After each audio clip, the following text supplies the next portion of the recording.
K game this afternoon as the Wildcats host UCF.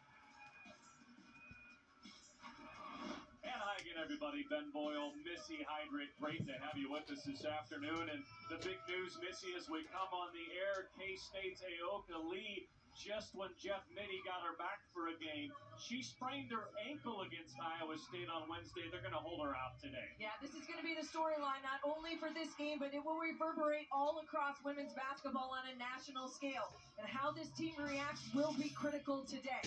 The 6'6" center was back in the lineup after missing 6 games for the Cats. She had 20 points and 6 boards versus Iowa State in that double overtime loss. Now today without her, how do they replace that post presence and that scoring inside? How this team reacts will be critical. But we will see a big-time scorer today in junior Caitlin Peterson of UCF. The 5'9" guard transferred to the Knights from Indiana and is a definitive top guard now in the Big 12. She leads the league in scoring in conference games and minutes played at almost 20 points per game. She's as good as they get right now in the Big 12. Kansas State's going to have to find a way to contain her.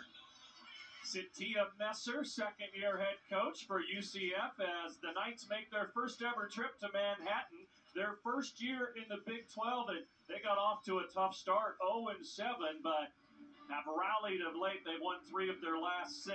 And Missy, how about your keys to victory today? Well, when we talk about UCF, they've got to bring the bigs. Their younger posts have come along for the Knights, and they will be key today. They've got to be physical and active, especially now without Lee. And the positive shot chart. Coach Messer's preached to her team on the road in the Big 12. You got to step up with confidence and hit shots. You got to make this Kansas State defense work. Now for the Cats, they got to dig in on D. They got to get back to that lockdown mindset. They got to be more active on the ball, active hands and pressure. And then the move to score. Now they cannot be stagnant today. Without Lee, there needs to be a lot of movement without the basketball. Make that next pass, and they've got to attack that UCF defense. Jeff Mittie and the Wildcats a perfect 13-0 here at Bramlage Coliseum this year, and working on a streak of 15 in a row on their home court. And we are underway, and the tip controlled by UCF. The Knights 12-11 overall, 3-10 in Big 12 conference play. In their last outing, they lost on Tuesday at home to BYU by 4, and the first 3 from the corner from Peterson off target. She's a 35% three-point shooter, and as Missy said, the leading scorer in conference games. Look at this lineup, and it changes now. Sanchez inserted for Lee into the lineup for Kansas State. She's got to not only be a scorer, but they need help defensively down low. UCF lineup. Point guard is Layla Jewett. And here's Peterson. Jewett, long 3. Missed everything and out of bounds to Kansas State. And Jewett, Peterson, both players that have started every game so far this season for Coach Messer. She knows she's got some good workhorses in there. They're going to put in a lot of minutes, but yet they've got the ability to score at multiple levels. They cannot just be a three-point shooting team today. Serena Sundell has that rattle in and out. She had 22 in Orlando in the earlier win when these two teams met up in January. A 72-56 win for K-State. And coming off 20 points, 7 assists, played 47-plus minutes in that double overtime loss at Iowa State. So now without Ayoka Lee available today, that's where you got to put the ball in the hands. Sundell's going to have to be the creator, as she was in the 6 games when they did not have Lee in the lineup. K-State also without another big. Amani Lester is out sick today, so their bench is really thin, and obviously especially in the post. Well, and that's one of the things that Jeff Mittie has prided himself on all season, is having some depth, both at the guard and some different looks and options down low. But when you take those 2 players out, it really changes things here for Kansas State. Morgan Robinson-Wagoo stays with it, picks up her own miss, and has the first 2 of the ball game as senior out of Norcross, Georgia, averaging just better than 5 a game. Sundell to Sanchez. Her runner, no. And an offensive foul called on Sanchez. Now this has become a little bit more of that 5-out look for Kansas State, Ben. It is now for the Wildcats. You've got to be creative, but you've also got to be able to see the defense. And a great defensive stand to just come over, take the charge, and be in help side. UCF right now really controlling both ends of the floor here, getting what they want offensively as well.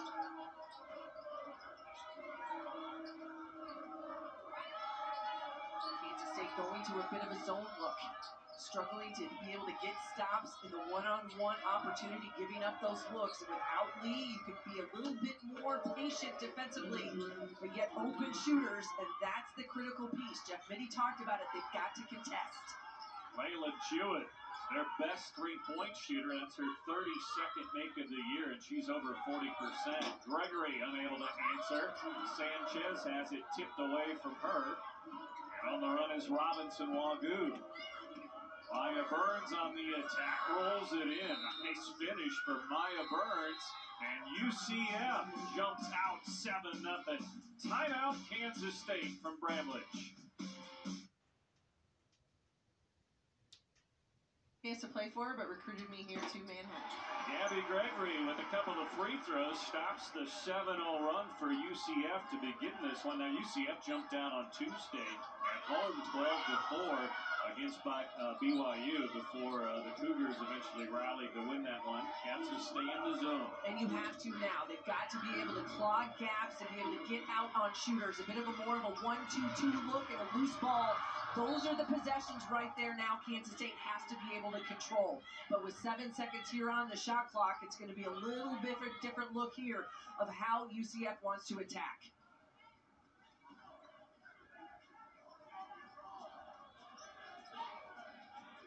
They did reset the shot clock, so I'm going to say there was a change of possession. Yeah, it looks as though they're going to do that.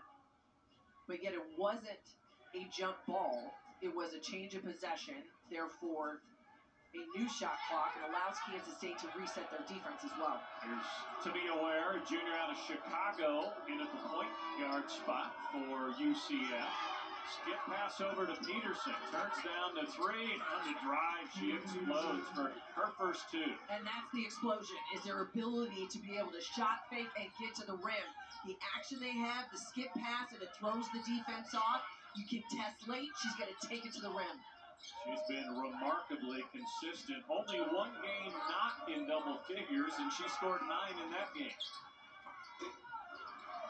Eliza Maupin with the putback. Maupin has to come into the game, as she has done multiple times without Ioka Lee available, and give Jeff Mittie some big minutes. Whether it was the 16 points on the road at Baylor or other spurts she's been able to give the Cats off the bench. She's got to be critical, to be athletic, rebound, and play good defense. Maya Burns, she is surrounded. Jalen Glenn forces the turnover. And I like the 1-2-2 look a little bit better right now, Ben, just simply because it clogs up that UCF defense, and it'll give K-State a chance to get out in transition. Sundell couldn't finish after the step through as Peterson goes back to work. Ware's jumper is good. That's just ball movement right there, and be able to put the ball in the hands of shooters. And for Ware, she's averaging about 13 minutes a game, played 21 plus against BYU, so coming in off the bench to get solid minutes for UCF. Riley Glenn, floater won't go, trying to get it back. And a whistle and a foul on UCF. On that last penetration by Glenn, UCF tried to step in again and take that charge. So you can tell, point of emphasis out of the scouting report for the Knights. When they put it on the floor and attack, bring that help side, see if you can pick up those players' controls. We've already seen one on Sanchez early. Jeff Mittie will go to the bench. His young freshman guard tandem of Zai Walker and Taryn Sides. Over the top to Maupin. Nice catch and finish. Gabby Gregory so good at putting those on the money. And that's what you got to do. You got to read the defense. Nobody in help side for UCF. A little bit smaller look right now for the Knights. Without Lee, they can play different as well. But you've also got to be able to identify when that post is clear.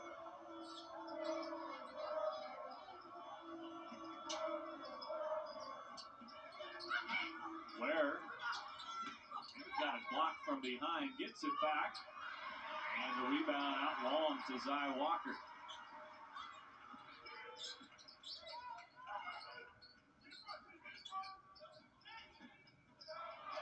Thrown away, trying to feed it into the post to Gabby Gregory. Here comes UCF and Peterson in transition. And she nearly throws it away, saved back in by Jewett. Bit of a broken play here. Now you're going to have to run your offense with just about 20 on that shot clock. But yet the patience that we've seen from the Knights in the half court, it's been great here early. 5 to shoot for Ware. She lines up a deep three and tracked down by Sides. And that's where this zone is going to force you to be a little bit more stagnant, but then also take some deep threes. K-State's got to be able to track down those long rebounds. Sides left alone. Front rim on the three for Taryn Sides. It's been a tough go for the freshman. Just about 25% from three in conference play, and that time you see the explosiveness and the veteran play of Peterson. She just goes one-on-one to finish against Sides. She was a mid-year transfer a year ago from Indiana, started her career there, and she's already made a name for herself in Big 12 play. Well, and when talking with Coach Messer about Caitlin Peterson, she said that time that she had was critical for her to understand the system, to be able to get used to the coaches last year, but that she just works incredibly hard. She plays not to lose, high-level competitor. She said what I thought was interesting. She trains and works like a pro, not like a college player. And that says a lot when you can say that from your college coach. Peterson with 4. She had 22 in the first meeting against the Cats. Zy Walker wing 3, too strong. And that's a shot UCF will give up. They are going to give that 3 to Walker, not necessarily a huge threat. Whistle and a foul. Or did she travel first? Yeah, they called the travel, a lot of movement, but yet you see how quick UCF wants to get down the floor. That is a transition game. But just an extra step by Nagu as it goes inside. And ultimately, UCF, they want to get out and go when they have the opportunity. K-State's got to get back in transition. Isolation here for Gregory and an offensive foul. Peterson takes the charge. K-State unable to find a rhythm here so far offensively, other than a couple passes down low to Moffitt. You are absolutely right, and I think this is just a bit of frustration there by Gregory. Hasn't had any real good looks here early in this first quarter, and then to go one-on-one. But you get that elbow up, you make that contact, it's going to be a whistle each and every time. K-State's got to find a little bit more movement offensively. Out of bounds to Kansas State. Good pressure there, forcing the turnover. K-State just 2 of 10 to begin this game. It has been a struggle, and you just see where especially some active help defensively. A lot of pressure on the ball, really talking through, getting through screens when they have double team options. K-State hasn't found a way to attack yet against this defense. Riley Glenn, a little too strong on the baseline drive, and quickly up the floor is UCF.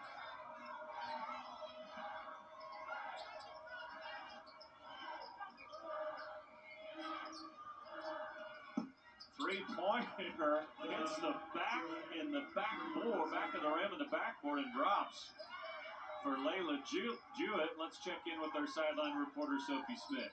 Hey, thanks, Ben. When asked about defensive numbers slipping recently and just how do you get back to that same level of defense that the Wildcats have shown this season, Coach Minnie said that they need to get back to committing to trusting each other. What he liked about their defense prior was their mentality. They didn't let shooters get off to a great start, and they need to find that same mentality again. Counting on the foul, Eliza Moffitt takes the contact and scores it anyway. And that's what helps right now to kind of stop the drought for Kansas State. Late on the help side, you're going to see Walker be able to turn the corner and then find Moffitt. And late help side, lack of rotation, an isolation opportunity, and a fantastic finish that time by Moffitt. And it's been such an interesting pattern and path that this young lady has had over the course of this season. Big minutes, big games without Ioka Lee, reinsert her at Iowa State, had early minutes against the Cyclones on the road, and then did not play really the rest of the game. But trying to figure out what that right position is for her. Is it going to be the 4? Is it a 5? She doesn't have a lot of perimeter game, so she's got to be much more of that back-to-basket true post. At 16 in that unbelievable road win at Baylor, and then a career high 18 at Texas. Taylor Gibson just into the lineup, a junior out of Maryland and a transfer from Michigan. Only about 12 minutes, 2 points against BYU in that loss that they had earlier this week, but has been one of those key bench players for UCF this season. Sundell steps back, whistle away from the shot, and this will go on Peterson for UCF. And that's on the switch screen, and so you kind of get that big little mismatch as she was matched up against Maupin on the screen. As they looked at it, that's going to be a foul that's going to send Maupin to the line now that they're in that double bonus here in the first quarter. But those switches are interesting. We were talking about that before the game, is that you can get some of those big littles, however you read that defensively, but then the offense has to be able to identify. And that time, it was to get that post position for Maupin, and then she draws that foul away from the ball. Maupin with 8 of the 10 early on for Kansas State.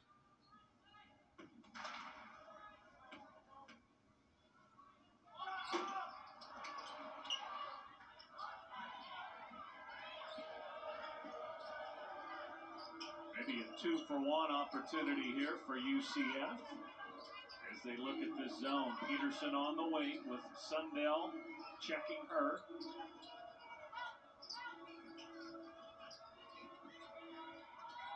8 to shoot. Jewett asks for a ball screen, can't use it, but inside finds a caught and out of bounds as the shot clock expires. What are they going to do here? They're going to say shot clock violation. K-State can hold it for the final shot. Yeah, that's a tough break for UCF. A fantastic feed inside by Jewett to be able to find a caught, but they just couldn't get it to finish. And now Kansas State, this is where you have to capitalize. You get a big stop on one end, that lockdown defense Jeff Mitty's been looking for. You've got to be able to make UCF pay here that they couldn't convert. Jalen Glenn step back 3. And there's still 7.8 to shoot for UCF. And this is where you put the ball in the hands of Caitlin Peterson. She's got to have it. They've got to get it up the floor and go. Here comes Peterson. Walker on her. Peterson with the pull-up block by Zia Walker. UCF, though, puts 18 on the board here in the first half. Looking for an upset on the road. 18 to 10 Knights early on.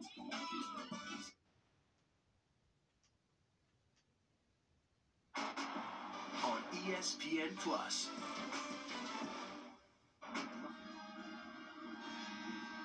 UCF on the road leads it here after one, 18 to 10. Missy, how much of this slow start for K-State as we look at the first quarter stats is maybe a carryover from the heartbreaker double overtime loss on Wednesday? Well, and just missed opportunities when they were on the road at Iowa State in regulation and in the first overtime. And those things can be a carryover. Also, the readjustment of reinserting Ioka Lee for one game. Now you were without her again. This team's got to be able to make some of those adjustments here on the floor. Serena Sundell scoreless in that first 10 minutes. She's got to get more involved offensively. And this team, they've got to find a way to be a little bit more active against this defense. On cue, Serena Sundell with the crossover. And really just a clear-out opportunity to give her a chance to go one-on-one, use a little bit of screen action to get downhill. And that's where Sundell has been at her best all season. Baseline to the right, that time hard to the left. And a chance at the old-fashioned three-point play. Boy, her production has just exploded during the conference season, averaging about 14, 15 points a game during Big 12 play, and really has become one of the best point guards, not only in Big 12, but across the nation. She's been in double figures 11 of 12 Big 12 games this season. And part of that has been a growing confidence, but then not trying to force too much. And that's what you love to see, especially out of kids that have the ball in their hand the majority of the time. I need point guards who have a calm demeanor out front. K-State will stay in the zone to begin the second quarter. Peterson will pull up on the baseline, won't drop. Rebound to Riley Glenn for the Cats. And that's a great look for Peterson. Couldn't get it to go, but also a tough shot to stop with that quick first step to go baseline. Sides measures for 3. Off target to the right.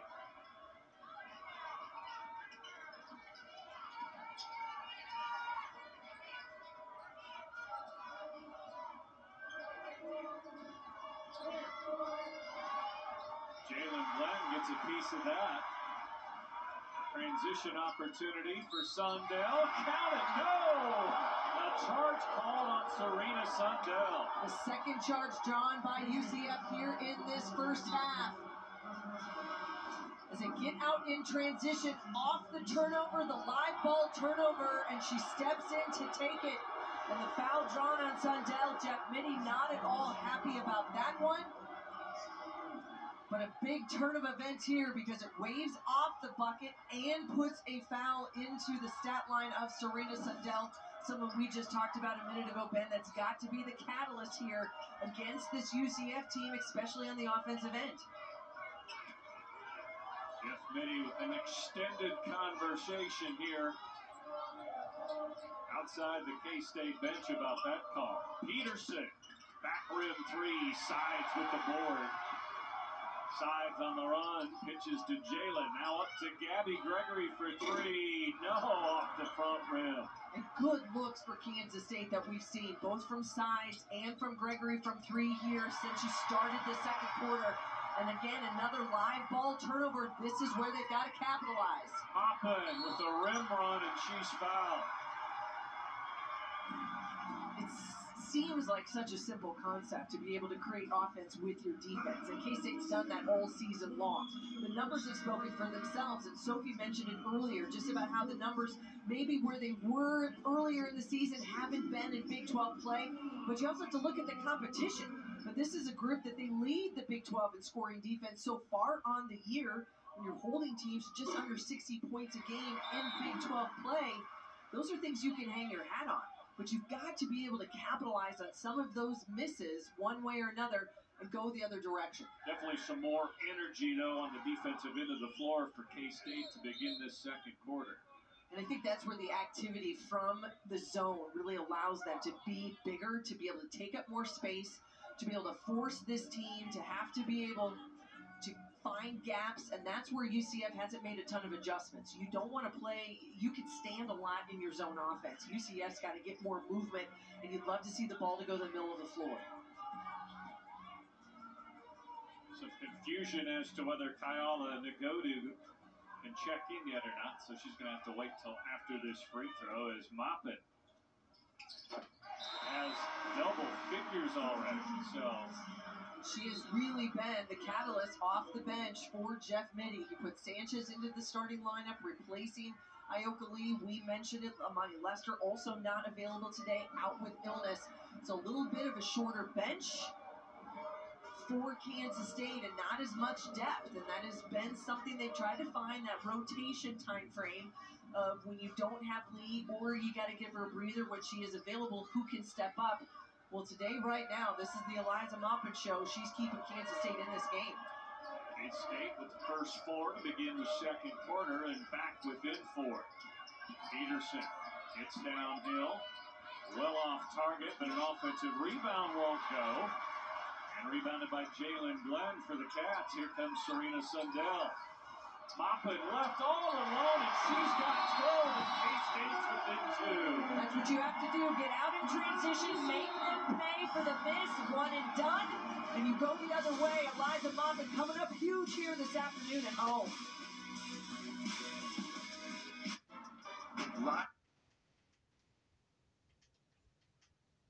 From the free throw line, but she's done a little bit of everything, made herself available, been a defensive presence, and when needed, been able to finish at the rim.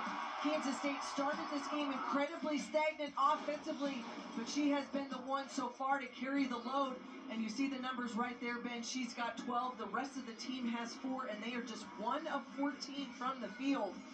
The struggle is real if you're everybody else but Eliza Moppin. Yeah, UCF had to be thinking, wow, we've got a 10-point lead. Ioka Lee isn't playing today. And then all of a sudden, Eliza Moppin went nuts and has K-State back within two. You know, it's really interesting because you see this all the time. A young lady who played just 4 minutes in each of the last 2 games, now having such a big impact here. You could go with the mentality of next person up, who's ready to play.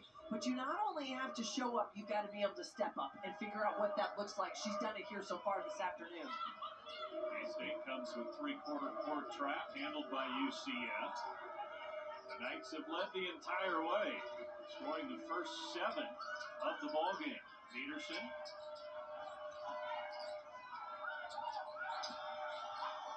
Into Maya Burns. And down low, Nagodu can't finish off the backboard. Now it seems as though UCF, they can't finish. They've gotten looks down low, haven't been able to get them to go.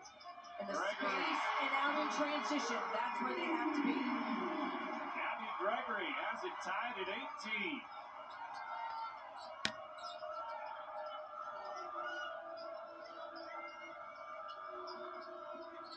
Robinson Wagoo backing in.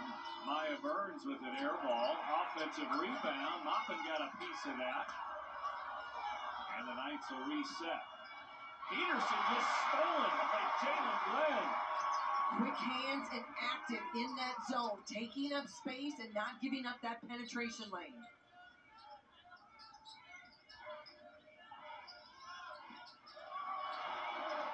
Blocked by Maya Burns, unable to save it in. A great backdoor opportunity just to be able to read the defense and make the back cut. Sides couldn't get it to go. You see a little bit the 5'6" freshman, just a lack of size sometimes can make a difference, but a great defensive play by Burns. She's a 6-foot grad student. She's got a lot of experience, gets herself, doesn't create that contact with the block, but because she stepped out of bounds, it stays here with K-State. Sanchez back in. K-State had Gabby Gregory flashing to the basket, but it got tipped away. And now foul on K-State as UCF hurries it up the floor. Yeah, they took the turnover now and going the other way, and that's the speed that Satia Messer wants to play at. When they have an opportunity, this UCF squad's going to play fast, and that hasn't always happened in Big 12 games. We said it early, they lost 7 of their first 7 games. Their first Big 12 win was January 27th over Houston. But still sitting at 12 and 11 at over 500, as is every team in the Big 12 right now, sitting at overall over 500. And that's a great sign for this league as you think about the new teams that have come in and the systems they bring and how they've been able to adapt and react to Big 12 play. Even though K-State easily won the first matchup between these two in Orlando, Jeff Mitty told us yesterday that he thought UCF had a lot of upside coming out of that game, and we're seeing some of their athleticism play out here today, too, as they answer right back with 4 straight. And that's the transition game and the speed of Peterson up and down the floor. And now Kansas State is also taking advantage. You're getting up and down a little bit quicker. We've seen more points than we saw pretty much in that early in the first quarter. Out of bounds to K-State. Some active hands on this zone defense, especially in the second quarter. And that's where you've got to create and take up space. And that's without Lee and having a real deep bench within your post and having that backside help and that rim protector. K-State's got to make those adjustments they have here now in the second quarter.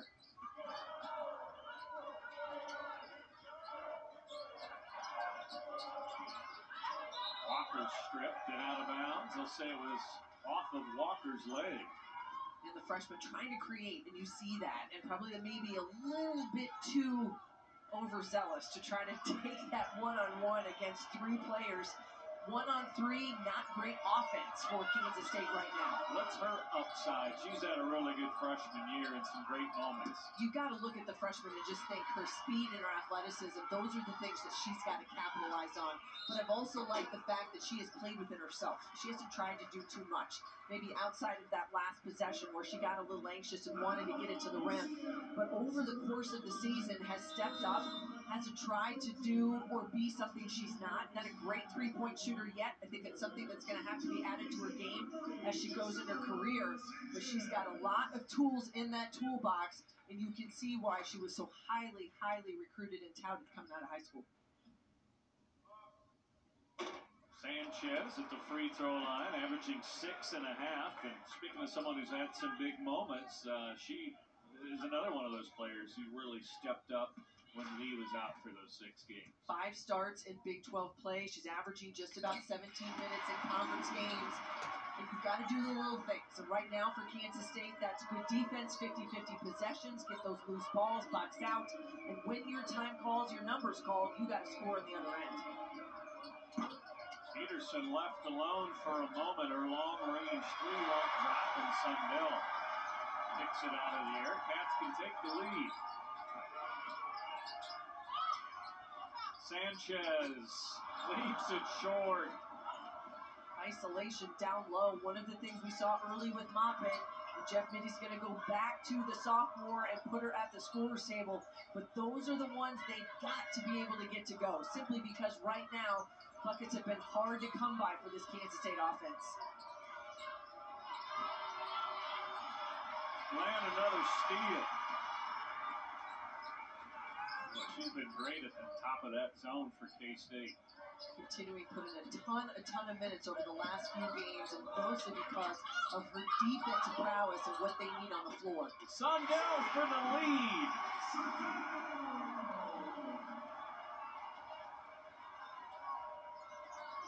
Cats have been down by as many as 10, but finding their way back here to get their first lead of the game with just over 3 minutes to go in the second quarter. Here comes Peterson. Can't get the roll this time, and out of bounds to the Knights. The drought continues right now, a word that I know that Coach Messer hasn't wanted to talk about much because it has plagued them at different times over the course of the season, but over 2+ minutes, almost 2:23 since UCF has scored. Kansas State has been the more active team defensively here. They've gotten out in those passing lanes and made it really tough to find open opportunities. They stay at a 13-4 edge here in the quarter. Walker with the steal. She's on the run. Gregory with the hezzy. That's a straight one-on-one and able to power yourself to the rim, and possessions like that for Gabby Gregory can build confidence and get her to be much more of a scorer here this afternoon. She's got 8 here in the first half and a block there. Crowd on its feet as K-State tries to build on this run. Deep three won't fall for Gregory. K-State yet to hit a three today. Sundell somehow gets it back. Gregory all alone. No! Would have been a fantastic broken play, and I think send this crowd bit into a frenzy. But you just see how athletic both of these teams are right now, especially within their backcourts. K-State 0 of 9 from beyond the arc, and the Knights get a bucket inside. And that stops the drought right there, and that's Burns just one-on-one powering her way in. She's been a bright spot for UCF, has drawn the praise of this coaching staff, and comes up big to be able to get them a bucket when needed.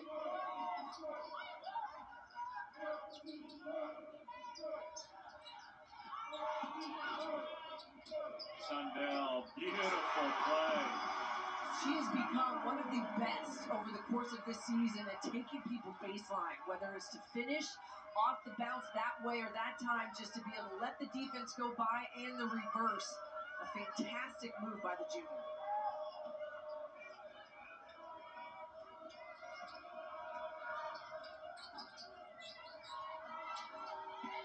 Peterson skipped up high. Off target on the three is Jewett, rebounded by K-State.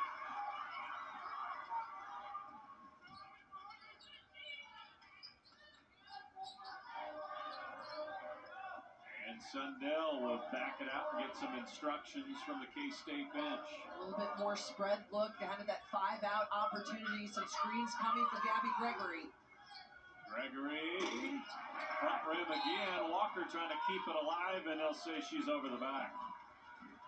That's a freshman mistake right there. Is that this game now under a minute to go here in this second quarter. It was a good look by Gregory, just could not get it to go. But if you don't have a clean look at that offensive rebound, don't put yourself in position. And Walker will come out. Jalen Glenn back in at the front of that zone where, as you said it earlier, Ben, she's been incredibly effective here in this first 20 minutes. Just the 4th team foul on Kansas State. So UCF with possession inside the final minute and a half. Jewett trying to whip it inside. Moppet saves it for K-State. About a 5-second differential here.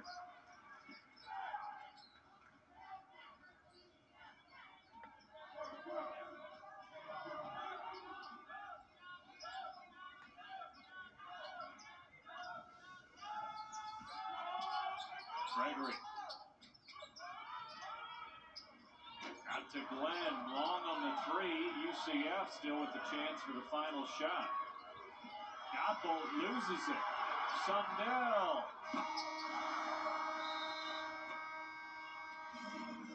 An 0 for 12 from three-point range in the first half for K-State, but their defense gets them back in it after trailing much of the half. They lead it here and will send it to Sophie.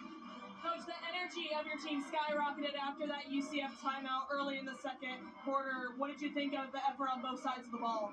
Well, I think this game's going to be won on energy. I don't think there's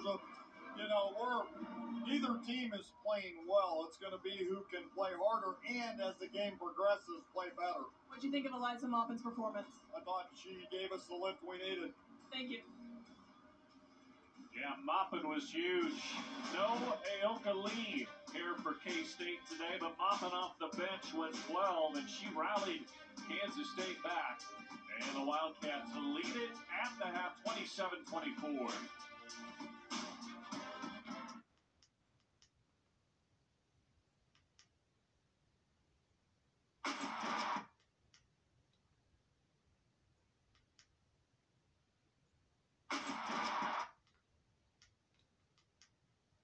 Coming up when we return for the second half here in Manhattan, Kansas. More magic. Something brewing tonight. There's no stopping us now. This is just spectacular.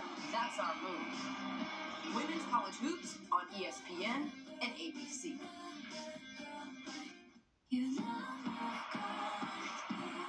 The competition's never been better. This is just spectacular. The stars have never been brighter. That's our move. Women's college hoops on ESPN and ABC.